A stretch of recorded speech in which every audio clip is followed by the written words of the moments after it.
नमस्कार मित्रांनो, स्वागत आहे तुम्हा सर्वांचंच आपल्या आजच्या या व्हिडिओमध्ये. आजच्या आपल्या या व्हिडिओमध्ये आपण स्क्रीनवर दिसत असल्याप्रमाणे ठरलं तर मग या मालिकेच्या पुढील काही येणाऱ्या भागांचे लेटेस्ट त्याचबरोबर इंटरेस्टिंग अपडेट जाणून घेणार आहोत. त्यामुळे पटापट व्हिडिओला लाईक करा, तसेच चॅनलला सबस्क्राईब करून बेल आयकॉन प्रेस करायला विसरू नका.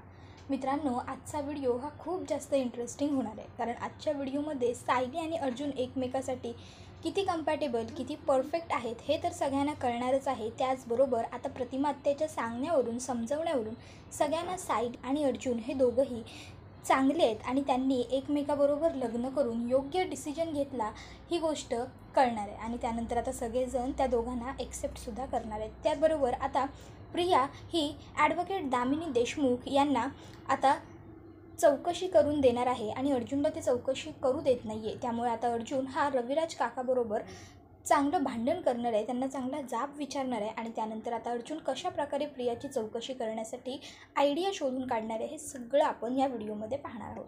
एकंदरीत व्हिडिओ हा खूपच जास्त इंटरेस्टिंग आणि मनोरंजक होणार आहे, कारण एवढ्या सगळ्या गोष्टी आपल्याला या व्हिडिओमध्ये पाहायला मिळणार आहेत. त्यामुळे पटापट व्हिडिओला लाईक करा, तसेच चॅनलला सबस्क्राईब करून बेल आयकॉन आठवणीने प्रेस करा, जेणेकरून तुम्हाला पुढच्या प्रत्येक एपिसोडचं नोटिफिकेशन मिळत जाईल आणि सर्व व्हिडिओंचा आनंद हा अगदी उत्तम पद्धतीने घेता येईल. मग अजिबात वेळ वाया न घालवता सुरुवात करू आपल्या व्हिडिओला. आपला हा व्हिडिओ तुमच्या जास्तीत जास्त कुटुंबियांबरोबर तसंच मित्रपरिवारांबरोबर सुद्धा नक्की शेअर करा, जेणेकरून त्यांनासुद्धा आपल्या अशाच उत्तम व्हिडिओंचा आनंद घेता येईल आणि मालिकांचे सर्व अपडेट रोजच्या रोज वेळेवर पाहता येतील. आता आपण आजच्या ह्या व्हिडिओमध्ये पाहतो की सायलीने आता सगळ्या कुटुंबियांना एकत्र केलं आहे आणि छान मजा मस्तीसुद्धा केली. त्यामुळे घरातल्या सगळ्यांचाच मूड जो काही खराब झाला होता, एवढ्या दिवसांपासून प्रिया जी काही कटकारस्थानं करत होती, नेकलेसची चोरी म्हणू नका किंवा सायलीला प्रत्येक वेळेस सगळ्या गोष्टीत वाईट ठरवायचं म्हणू नका किंवा सततची अश्विन आणि अर्जुनमधली भांडणं वगैरे, त्यामुळे घरातलं वातावरण हे अगदी दूषित झालं होतं आणि त्यामुळे कल्पनाला या गोष्टीचा खूप त्रास होत होता. आता घरातले सगळेच नाराज होते. मग सगळ्यांची नाराजी दूर करण्यासाठी सायलीने छान एक अक्षय तृतीयेच्या निमित्ताने सगळ्या फॅमिलीला एकत्र येण्यासाठी प्लॅनिंग केलं होतं. पण आता अर्जुनने त्यावेळी प्रियाला टोमणा मारला आणि त्यामुळे तिथलं सगळं वातावरण हे दूषित झालं. मग आता तिथलं जे दूषित झालेलं वातावरण होतं ते पुन्हा एकदा चांगलं व्यवस्थित करण्यासाठी सायलीने एक आयडिया शोधून काढली आणि ती म्हणजे सगळ्यांनी खेळ खेळण्याची. आता सायलीच्या आयडियाला कोणीच साथ देत नव्हतं, पण मग प्रतिमा आत्या सायलीची साथ देते आणि प्रतिमा आत्या म्हटली की मग सगळेजण खेळायला तयार होतात. आता सगळी मजा मस्ती करून झालेली असते. आता लगेचच रविराज काका म्हणत असतात, प्रतिमा चल आता आपण निघूया, आपल्याला बराच उशीर झाला आहे. त्याबरोबर प्रतिमा आत्या म्हणते, हो हो चालेल, निघूया आपण, चला आता आम्ही निघतो. पूर्णाई चल, कल्पना निघतो आम्ही. त्याबरोबर आता मात्र जशाच प्रतिमा आत्या आम्ही निघतो असं म्हणत असतात, तसं सायलीला लगेच वाटायला लागतं की प्रतिमा आत्यांनी आणि रविराज काकांनी आणखीन थोडा वेळ थांबावं. ती त्या दोघांनाही म्हणत असते की थोडा वेळ थांबा ना तुम्ही. त्यावर प्रतिमा आत्या ही सायलीला सांगत असते, अगं सायली, आता खूप वेळ होऊन गेला, आता संध्याकाळ होत आली, आता आम्हाला निघायला हवं आणि वरचेवर अशीच आता आमची गाठभेट येणं जाणं होतच असणार आहे तुमच्याबरोबर. आता आम्हाला निघू देत, आता उशीर होईल बाळा आम्हाला घरी पोहोचेपर्यंत आणि रस्त्यात ट्रॅफिकसुद्धा लागेलच की. त्यावर सायली ही आता तिला सांगत असते की नाही प्रतिमा आत्या, तुमचं म्हणणं बरोबर आहे, पण तुम्ही जावं अशी इच्छाच होत नाही आहे खरंच. त्यावर प्रतिमा आत्या तिला म्हणतात, अगं पण जायला तर हवंच की. तर आता लगेचच पूर्णाजी ही म्हणायला लागते, खरंच प्रतिमा, आज तू आलीस आणि घरात कसं अगदी आनंद वाटून गेलं, आनंद आला घरात तुझ्या रूपाने. त्याबरोबर प्रतिमा आत्या म्हणते, माझ्या रूपाने आनंद आला असेल पूर्णाई, तर या गोष्टीचा मला आनंद आहेच आणि खरंच ही गोष्ट खूप चांगलीसुद्धा आहे. पण एक गोष्ट तुला खरी सांगू का, आज हे सगळं जे काही घडलं ते सायलीमुळे, तिने हे सगळं जुळवून आणलं म्हणून घडलं. आता कोणालाच माहीत नव्हतं की प्रतिमा आत्याला सायलीने बोलावलं होतं. मग प्रतिमा आत्या सगळ्यांना सांगते की मला सायलीने बोलावलं होतं. आता मात्र सगळ्यांचा मूड जातो. मग प्रतिमा आत्या सगळ्यांना म्हणते की बघा, तुम्हा सगळ्यांचा मूड असा जाऊ नये ना, म्हणून सायलीने मला सांगितलं होतं की तुम्हाला कोणाला खरं सांगूच नको. पण आता शेवटी जाता जाता मी तुम्हाला खरं सांगितलं. तुमचा सगळ्यांचा सायली आणि अर्जुनवरती राग आहे, मला मान्य आहे, पण किमान त्यांनी जे काम चांगलं केलं आहे किमान त्यासाठी तर तुम्ही त्यांचं कौतुक करा. आणि मला तरी वाटत नाही की त्यांनी काही चूक केली आहे लग्न करून. हो मान्य आहे, त्यांनी कॉन्ट्रॅक्ट मॅरेज केलं ही त्यांची चूक होतीच, पण त्या दोघांच्याही हातात पर्याय नव्हता. अर्जुनला तन्वीबरोबरच काय कुठल्याच ते मुलीबरोबर लग्न करायचं नव्हतं, कारण त्याला वाटत होतं की मी कोणावर प्रेमच करू शकत नाही. आणि सायलीला मधुभाऊंना म्हणजे तिच्या मानस वडिलांना जेलमधून सोडवायचं होतं. म्हणजे तिच्याकडेही पैसे नव्हते, त्यामुळे तिलाही काही पर्याय नव्हता. जेव्हा दोन व्यक्ती अडचणीत सापडलेल्या असतात आणि त्या एकमेकीला भेटतात, त्यावेळेस नक्कीच ते एकमेकाची मदत करू इच्छितात. आणि त्या दोघांनीही तेच केलं, त्यांनी एकमेकाची मदत केली. त्यावर कल्पना म्हणते, पण लग्नासारख्या पवित्र नात्याची यांनी मस्करी केली, त्याचं काय? त्याबरोबर लगेच कल्पना म्हणत असते, तर आता मग पुन्हा प्रतिमा आत्या तिला समजावून सांगते, बरोबर बोलतेस तू कल्पना, अगं पण जरा त्यांच्या कलेने सुद्धा विचार कर. त्यांनी हे सगळं जे काही केलं ते त्यांच्या मनात काही वाईट हेतू होता म्हणून नाही. किंवा सायली या घरामध्ये अर्जुनबरोबर कॉन्ट्रॅक्ट मॅरेज करून जरी आली तरी तिने कधीच तुम्हाला कोणाला त्रास होईल, वाईट वाटेल असं कोणतंही कृत्य केलं नाही. किंवा अर्जुनने आणि सायलीने तुम्हाला मिळून तरी त्रास दिला आहे का? उलट त्यांनी जे काही ठरवलं ते तुमच्या भल्याचं हिताचंच होतं ना. सायली केल्याने तुम्हाला त्रास होईल ही गोष्ट तिला माहीत होती, म्हणूनच ती तुमच्यापासून लांब नाही गेली, ती थांबली या घरामध्ये 1 वर्षानंतरसुद्धा. मग आणि हे सगळं सोडून द्या, सगळं समजा चुकीचं आहे, सगळं वाईट केलं त्यांनी, पण मला सायलीने शोधून आणलं त्याचं काय? त्याबद्दल तरी तुम्ही किमान तिचं कौतुक कराल की नाही? म्हणून तरी तिला स्वीकार करा. जर तिने मला शोधून आणलं नसतं ना, तर आजही मी आणि तुम्ही भेटलो नसतोच. आपण आजही मी तसंच भिकाऱ्यासारखं जीवन जगत राहिले असते, लोकांच्या दारावसरीला राहून, मंदिरातलं मिळेल ते अन्न खाऊन असेच मी दिवस ढकलले असते. मला त्याही जीवनात आनंद मिळत होता, मी समाधानी होते, पण शेवटी माझ्याकडे माझं कुटुंब नव्हतं, माझी मुलगी नव्हती. ते सगळं सुख मला सायलीने मिळवून दिलं आणि त्यामुळे मी तिचे उपकार विसरू शकत नाही. आणि म्हणूनच मी या गोष्टीची जाणीव तुम्हालाही करून देते. आता प्रतिमा आत्याचं मत हे सगळ्यांनाच पटलेलं असतं, तर प्रियाला मात्र प्रतिमाच्या या मताचा खूप राग आलेला असतो. तिला वाटत असतं, ही माझी अर्ध्या मेंदूची आई कशाला उगाच या सगळ्यांच्या मनात त्या सायलीबद्दल चांगलं भरवते. तर दुसरीकडे आता रविराज काका हे भाऊक झालेल्या वातावरणात प्रतिमा आत्याला म्हणतात, बरं प्रतिमा चल आता निघूया, खूप उशीर झाला आहे आपल्याला. त्यावर प्रतिमा आत्या म्हणते, हो चालेल, निघू आपण. आणि मग लगेचच आता रविराज काका आणि प्रतिमा आत्या हे दोघंही तिकडनं निघून गेलेले असतात. आता सगळेच जण आपापल्या खोलीमध्ये आराम करायला निघून जातात. तर अर्जुन आणि सायलीसुद्धा वर आलेले असतात. अर्जुन म्हणत असतो, वाव वाव मिसेस सायली, खरंच फॅन्टॅस्टिक, फंटॅब्युलस, काय मस्त आयडिया होती तुमची. आज सगळ्यांचं वातावरण किती हॅपी होतं, घर एकदम मस्त वाटत होतं नाही पूर्वीसारखं. त्याबरोबर लगेच सायली म्हणते, नाही ते सगळं ठीक आहे, ते सगळं योग्यच आहे, पण तुमचं काय? तुम्ही का उगाच त्या प्रियाला सतत टोचून टोचून बोलत होता? तो काय गरज होती तुम्हाला उगाचच्या उगाच सतत सतत तिला टोचून बोलण्याची? तुम्ही सतत तिला टोचून बोलत होता, त्यामुळे सगळं वातावरण दूषित गढूळ होत होतं. तुम्हाला कळतंय का? आता दूषित आणि गढूळ हे दोन्ही शब्द शुद्ध मराठी भाषेत आहेत आणि आपल्या अर्जुनचा मराठी भाषेचा थोडा अभावच आहे, मराठीचं प्रभुत्व त्याचं कमी आहे मराठीवर. आता सायली त्याला म्हणते, दूषित म्हणजे खराब, पॉल्युटेड, आणि दुसरा शब्द मी जो बोलले त्याचाही अर्थ तोच होतो. त्याबरोबर लगेच आता अर्जुन म्हणतो, ओ अच्छा. त्यावर सायली म्हणते, ओ अच्छा हे उत्तर नाही आहे. मी काय विचारते, हे सगळं वातावरण जर आनंदाचं होतं तर तिथे तुम्हाला ते सतत बोलण्याची काय गरज होती? का तुम्ही उगाच तिला टोमणे मारले? त्यावर अर्जुन म्हणत असतो, मी काही मुद्दामून तिला टॉन्ट मारले नाही मिसेस सायली, मी फक्त ती जे करते ते खरं बोलत होतो.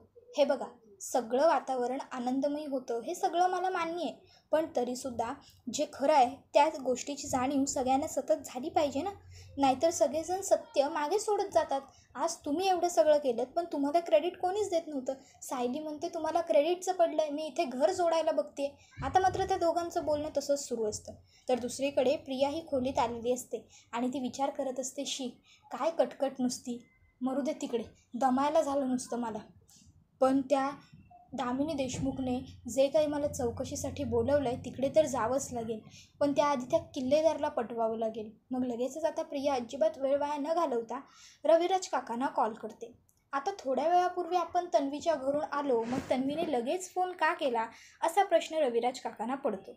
रविराज काका तिला लगेच विचारतात की काय झालं बाळा, आत्ताच तर आम्ही तुझ्या घरून आलो, मग तू लगेचच फोन का केलास? त्यावर प्रिया सांगत असते की बाबा, अहो मी काय म्हणत होते, कशाला उगाच त्या दामिनी देशमुखच्या चौकशीला आपण नकार द्यायचा? तिला माझी चौकशी करायची आहे ना.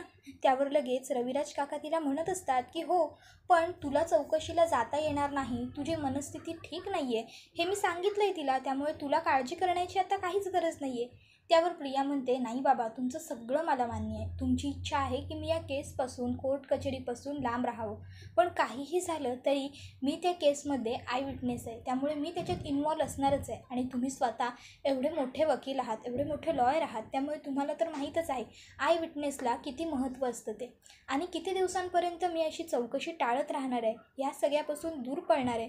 त्यापेक्षा त्या दामिनी देशमुखला माझी जी काही चौकशी करायची आहे, मला जे काही प्रश्न विचारायचे आहेत ते एकदाचे विचारू द्यात आणि मोकळं होऊ द्यात. म्हणजे कसं, तिच्याही जीवाचं टेन्शन जाईल आणि माझ्याही. मी मग आरामात निवांत माझा मोकळा संसार करायला बरं वाटेल मला. त्याबरोबर आता रविराज काका म्हणत असतात की बरं ठीक आहे, तुला जर चौकशीला जायचं असेल तर माझी काहीच हरकत नाही, पण नक्की तुझा निर्णय ठाम आहे ना की तुला चौकशीला जायचं आहे म्हणून दामिनी देशमुखकडे. त्यावर प्रिया होकार देते. मग रविराज काका म्हणतात, ठीक आहे, मी तिच्याशी फोनवर तसं बोलून घेतो आणि तिला सांगतो की मग तू चौकशीला येशील म्हणून. त्यावर प्रिया म्हणत असते की हो बाबा, चालेल, सांगा तुम्ही त्यांना, आणि त्यांच्याकडून वेळसुद्धा विचारून घ्या, मग तशा वेळेत मी त्यांना जाऊन भेटून येईन. त्यावर लगेचच रविराज काका, ते सगळं मी बघतो असं म्हणतात. त्यानंतर प्रिया फोन ठेवते. आता मात्र प्रियाला टेन्शन आलेलं असतं की ही दामिनी देशमुख नक्की मला काय प्रश्न विचारेल, माझी काय चौकशी करेल, हिला मी कशी उत्तरं देऊ. ही सुद्धा अर्जुनसारखीच हुशार आहे, त्यामुळे ही मला शब्दात लगेच पकडेल वगैरे वगैरे बरेच विचार आता तिच्या डोक्यामध्ये सुरू असतात. मग आता रविराज काका हे दामिनी देशमुखला कॉल करतात आणि तिला सांगतात की माझी अशील तुमच्याकडे यायला तयार आहे चौकशीसाठी, तिला कधी घेऊन यायचं आहे. त्यावर ती सांगते की तिला 11 वाजेपर्यंत उद्या सकाळी इथे यायला सांगा. मग आता रविराज काका प्रियाला कॉल करतात आणि बाळा, तुला उद्या 11 वाजेपर्यंत तिथे बोलवलं आहे, मग उद्या जायचं आहे असं म्हणतात. त्यावर प्रिया म्हणते, ठीक आहे बाबा, मग मी जाऊन येईन उद्या 11 वाजता. त्यावर रविराज काका तिला सांगतात की नाही नाही, तू एकटी जाऊ नकोस, तुझ्याबरोबर उद्या मी सुद्धा येईन. ती बाई खूप चालाक आणि चतुर आहे, ती तुझ्याकडून उगाचच्या उगाच काहीही उलटेसुलटे प्रश्न विचारून काहीही उत्तरं मिळवेल आणि ते आपल्यासाठी सध्या घातक ठरेल. त्यामुळे उद्या चौकशीला तू एकटी नाही जायचं, उद्या तुझ्याबरोबर मी सुद्धा येईन. उगाच ती तुला काहीही प्रश्न विचारेल, त्यामुळे तुला त्रास होऊ शकतो, म्हणून मला तुझ्याबरोबर येणं गरजेचं आहे. त्यावर प्रिया म्हणते की नाही बाबा, नको, तुमची काहीच गरज नाही आहे. आता प्रिया विचार करायला लागते मनात, जर हा आला तर मग मात्र मला त्या दामिनीबरोबर काहीच खरं बोलता येणार नाही, मला खोटं बोलावं लागेल. आता इकडे रविराज काका म्हणतात की नको काय नको, अगं मी तुझा वकील आहे, त्यामुळे मी तुझ्याबरोबर तुझ्या चौकशीसाठी येऊ शकतो, काही हरकत नसणार आहे त्यासाठी. आणि तसंही तुझी मानसिक अवस्था बरी नाही आहे हे मी त्यांना आधीच कळवलं आहे, त्यामुळे तुझ्याबरोबर तुझा वकील आला तर त्याच्यात काहीही अडथळा येणार नाही आणि हे चुकीचं सुद्धा नाही आहे, कायद्याला धरूनच आहे.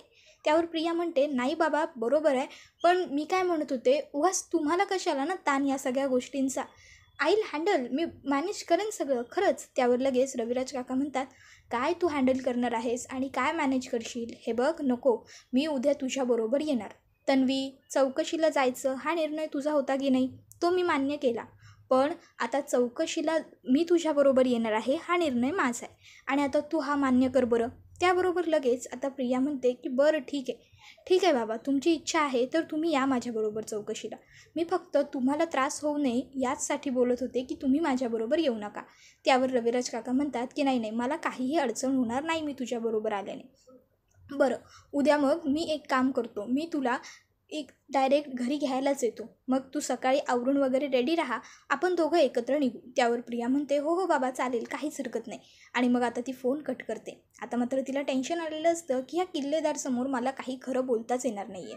मग आता लगेचच दुसऱ्या दिवशी रविराज काका हे घरी आलेले असतात आणि प्रियाला घेऊन आता ते दामिनी देशमुखच्या ऑफिसवर पोहोचतात.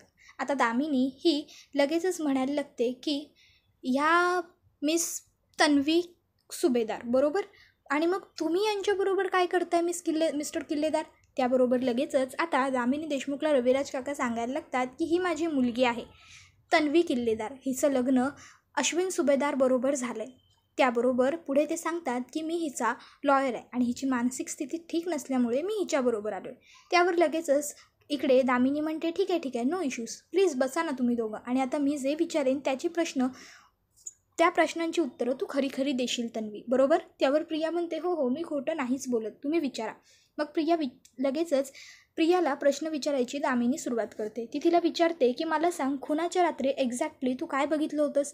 त्यावरती सांगायला लागते की मधुभाऊंमध्ये आणि विलासमध्ये झटापट सुरू होती आणि मग मधुभाऊंनी विलासला गोळी मारली आणि त्याचा जीव घेतला. आता ही गोष्ट प्रिया सांगते. आता खरं तर इकडे दामिनीलासुद्धा मनात हे सगळं माहीत असतं की प्रिया खोटारडी आहे आणि ती खोटं बोलते, पण आता तरीसुद्धा ती रविराज काकांसमोर प्रियाला काहीच बोलत नसते. मग आता लगेचच रविराज काकांना एक महत्त्वाचा फोन येतो. रविराज काका म्हणतात मी 1 मिनिटात आलो, आणि आता ते फोनवर बोलण्यासाठी तिकडनं बाजूला जातात. आता त्यांना थोडा 5-2 मिनिटांपर्यंतचा वेळ होऊन जातो जास्तीचा. तर इकडे प्रिया ही लगेचच दामिनीला खरं सांगायला सुरुवात करते. खरं सांगू का, तर मी खून कोणी केला हे पाहिलंच नव्हतं, पण साक्षी माझी मैत्रीण होती आणि मला तिला वाचवायचं होतं, म्हणून मी मधुभाऊंवरती सगळा आळ टाकला. कारण तिकडे फक्त साक्षी आणि मधुभाऊ आणि विलास हे 3च व्यक्ती उपस्थित होते. साक्षी माझी मैत्रीण असल्यामुळे मला तिला वाचवायचीच होती, म्हणून मग मला खोटं बोलावं लागलं. मी अर्जुनला खोटी साक्ष दिली आणि नंतर ज्यावेळेस मी या सगळ्यामध्ये अडकत गेले त्यावेळेस मला महिपतने धमकी दिली की मी काही खरं कोणाला सांगायचं नाही. जर मी कोणाला काही सांगितलं तर तो माझा जीव घेईल, आणि आता अर्थात मला माझा जीव महत्त्वाचा आहे. त्यामुळे आता काहीही झालं तरी मला मागे फिरता येत नाही आहे. आता मात्र दामिनीला प्रिया किती खोटारडी आणि किती चालू आहे ते सगळं काही समजलेलं असतं. तर आता लगेचच त्या ठिकाणी रविराज काका येतात आणि म्हणतात सॉरी मला थोडा उशीर लागला, महत्त्वाचा कॉल होता. बाय द वे, झाली आहे का तुमची चौकशी करून?